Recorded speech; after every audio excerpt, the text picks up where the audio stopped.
রাতে good morning বন্ধুরা। সকালে বাইরে ঘাস কাটতে হবে, আর তার আগে দেখলাম যে একটু সবজি তুলতে হবে, না হলে কিছু প্রবলেম হচ্ছে। তো এই পুঁইশাকগুলো টপ থেকে বেরিয়ে বাইরে চলে আসছিলো, যেখানে ঘাস কাটতে অসুবিধা হবে, তো সেগুলো আগে কেটে নিলাম। আর এখানে কিছু ভেন্ডি তুলেছি, একটা চাল কুমড়ো তুলেছি।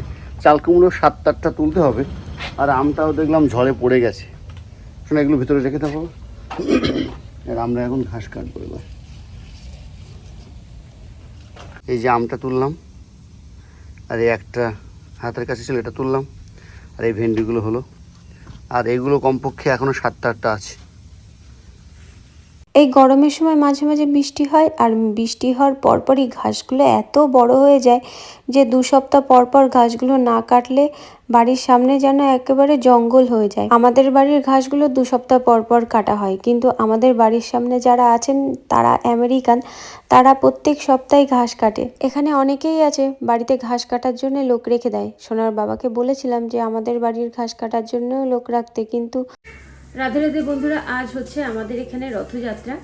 তো বিকালবেলা মন্দিরে যাব, আর এখন দুপুরবেলার জন্য রান্নাবান্না করে নিচ্ছি। আজ রান্না করছি ব্রাহ্মী শাক ভাজা করছি, ওই যে হচ্ছে ব্রাহ্মী শাক। আর রান্না করব লাউ দিয়ে আলু দিয়ে একটা সবজি, ওর মধ্যে কয়েকটা টফু দিয়ে দেবো। আর রান্না করব হচ্ছে কি রান্না করবো, ভেন্ডি ভাজা করব। তো ভেন্ডিগুলো এখনও ধোয়া হয়নি, এমনি যখন ফ্রিজে রেখেছিলাম তখন ধোয়া হয়েছিল, কিন্তু ফ্রিজ থেকে বের করে আমি আরেকবার ধুয়ে নিই, তো এইভাবে রেখে দিয়েছি। তো এবার এই ভেন্ডিগুলো ধুয়ে বানিয়ে তারপর রান্না করব। তো বন্ধুরা চলুন, নতুন একটা দিন, নতুন একটা ব্লগ আপনারা দেখতে থাকুন, আশা করি আপনাদের ভালো লাগবে। আমরা এখন যাচ্ছি রথযাত্রায়, আর আমার মা এক্ষুনি ঘুম থেকে উঠলো, ওই জন্য মনটা একটু খারাপ,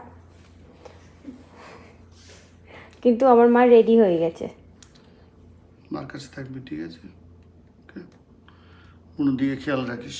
আমিও রথযাত্রায় যাওয়ার জন্য রেডি হয়ে গেছি, আর আজ আমি গোপী ড্রেস পরেছি। তো বন্ধুরা চলুন, আজ আমি আমার গাড়ি নিয়ে যাব না, কারণ ছোটদা আমাদেরকে নিতে আসবে, তো ছোটদার গাড়ি করেই আজ রথযাত্রায় যাব। তো বন্ধুরা চলুন, আপনারাও রথযাত্রা উপভোগ করবেন। আপনাদের ওখানেও তো রথযাত্রা হয়েছে, তো এখানে অত বড় করে রথযাত্রা হবে না, ছোট্ট করে হবে, কিন্তু তবুও খুব ভালো আনন্দ হয়।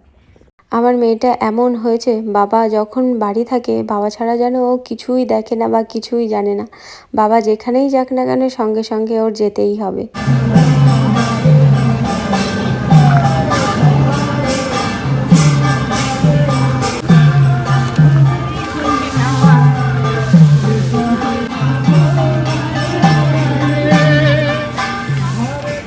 বড় হয়ে গেছে, একটা ঝুলি দাও।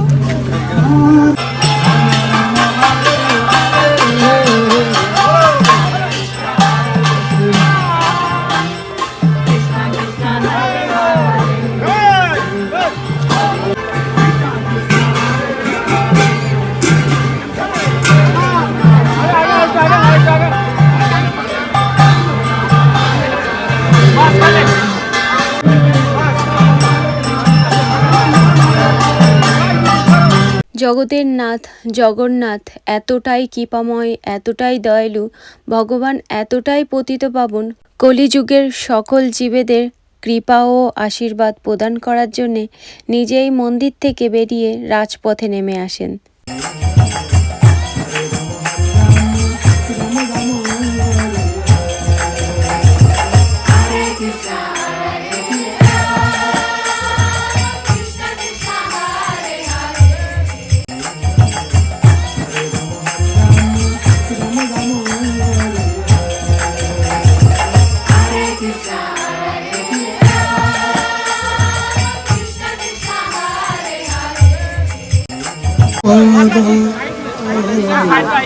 জগন্নাথ স্বামী নয়ন পথগামী ভব তুমে, জগন্নাথ স্বামী নয়ন পথগামী ভব তুমে, ভুজে সব্বি বেণু শিরসি শিখি বিচ্ছঙ্কটি তটে।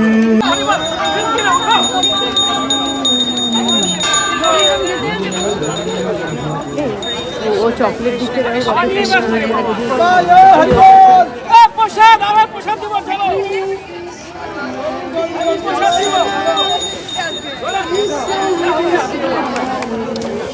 ও খেয়েছে। ফিশ নেই মায়ের মধ্যে আর? কোথায় ফিশ আছে? ঠিক আছে চল।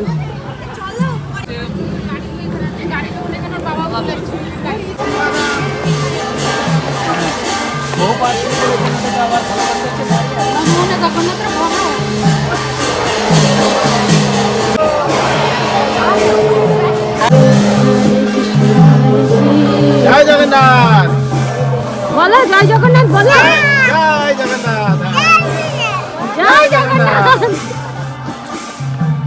জয় জগন্নাথ, বলো জয় জগন্নাথ, মাধব, জয় জগন্নাথ, জয় জগন্নাথ।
जय जय श्री जगन्नाथ बलदेव सुभद्रा महारानी की।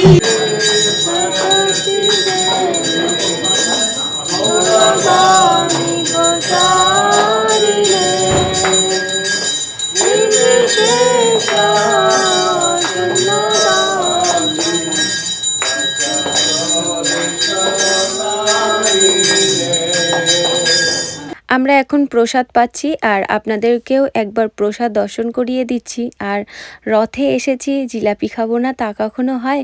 মন্দিরে কিন্তু আজ জিলাপিও করেছিল, সেটাই আপনাদের সঙ্গে একটু শেয়ার করিয়ে দিলাম। এখানে দুটো প্লেট দেখতে পাচ্ছেন, একটা আমার মেয়ের জন্যে আর একটা আমার জন্যে। আর আমার ছেলেও পাশে প্রসাদ পেতে বসেছিল। এখন আমরা বাড়িতে যাব।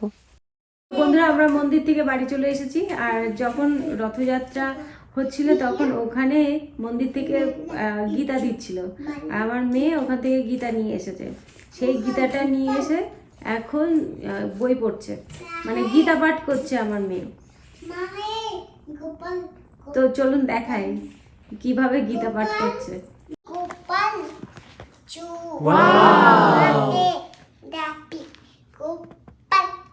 Joy,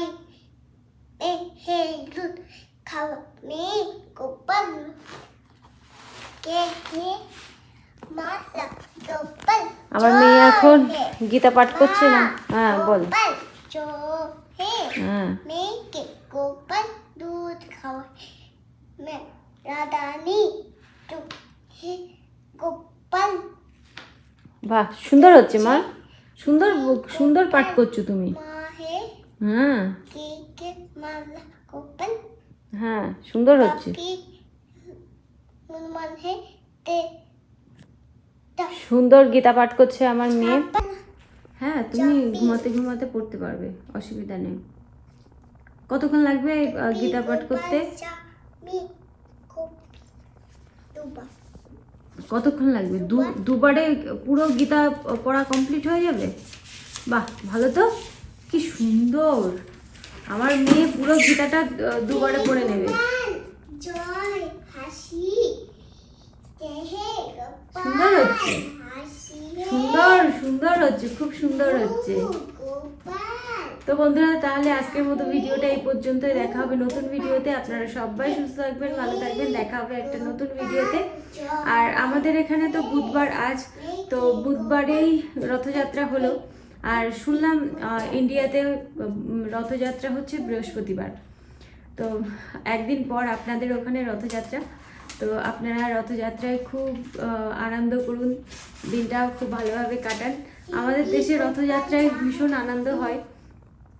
প্রত্যেক বছর ছোটবেলায় প্রত্যেক বছর দাদুর সঙ্গে, বাবার সঙ্গে, না হলে মায়ের সঙ্গে, বাড়ির বড়দের সঙ্গে রথযাত্রার মেলায় যেতাম, ভীষণ ভালো লাগতো। রথযাত্রার মেলায় গিয়ে ফুচকা খাওয়া, খেলনা কেনা, ছোট ছোট পুতুল, মাটির পুতুল পাওয়া যেত, ওগুলো কিনতাম। তারপর চুড়ি, মানে সাজার জিনিস কিনতাম। খুব আনন্দ করতাম ওখানে রথযাত্রায় মেলায় গিয়ে। তো গতবার যখন আমরা ইন্ডিয়াতে ছিলাম তখন কিন্তু রথযাত্রার দিন মেলায় গেছিলাম। তো ওখানে গিয়ে ভুট্টা কিনেছিলাম, তারপরে ঠাকুরের জন্য আসন কিনেছিলাম। খুব আনন্দ হয়েছিল, মার সঙ্গে গেছিলাম, ভীষণ ভালো লেগেছিল। আর এই রথযাত্রায় এই দিনটা আসলে মানে আমাদের দেশের কথা মনে পড়ে যায়। যখনই এরকম কোনো অনুষ্ঠান হয় তখন আমাদের দেশের কথা ভীষণ মনে পড়ে। আমরা খুব মিস করি আমাদের দেশকে।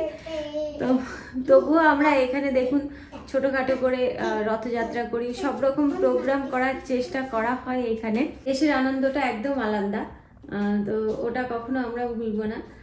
তো আমরা যখন দেশে যাই এই গরমের সময় একটাই প্রোগ্রাম পাই, সেটা হচ্ছে রথযাত্রা। রথযাত্রাতে আনন্দ করার চেষ্টা করি, কিন্তু কি বলুন তো, প্রত্যেকবার এখান থেকে ভাবি যে যেদিন রথযাত্রা হবে সেদিন রথযাত্রায় বের হব, কিন্তু বাড়ি গিয়ে শুয়ে বসে থেকে সময় পাই না রথযাত্রায় যাওয়ার। তখন মনে হয় কি, বাড়ি গেলে মনে হয় কি যে একটুখানি শুয়েই থাকি। আমার তো তাই মনে হয়। যখন বাবার বাড়ি যাই তখন মনে হয় কি যে সারাদিন শুয়ে থাকি, একদম নড়তে ইচ্ছা করে না। ওই বিকালবেলার দিকে গিয়ে তখন আমরা মেলায় যাই। তো বন্ধুরা চলুন, বাই বাই, রাধে রাধে। আর আমার মেয়ে এখানে গীতা পাঠ করেই যাচ্ছে, ওই যে তখন বসে পাঠ করছিল, এখন শুয়ে পাঠ করছে। আর আমার ছেলে এখন জামা টামা চেঞ্জ করে এসেছে, ও এখন ভগবানের শয়ন দেবে।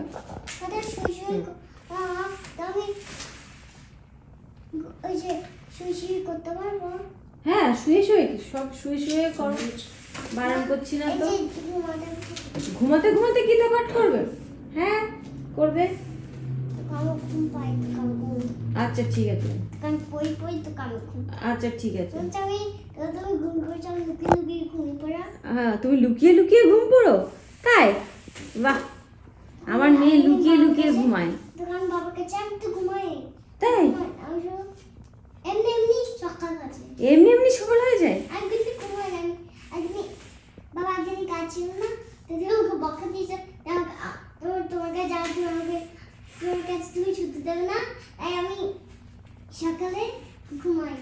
তুমি ঘুমাওনি? আমার মেয়ে রাত্রিবেলা ঘুমায় না, এমনি সকাল হয়ে যায়। তারপরে তাই? তো বন্ধুরা বাই বাই, দেখা হবে একটা নতুন ভিডিওতে।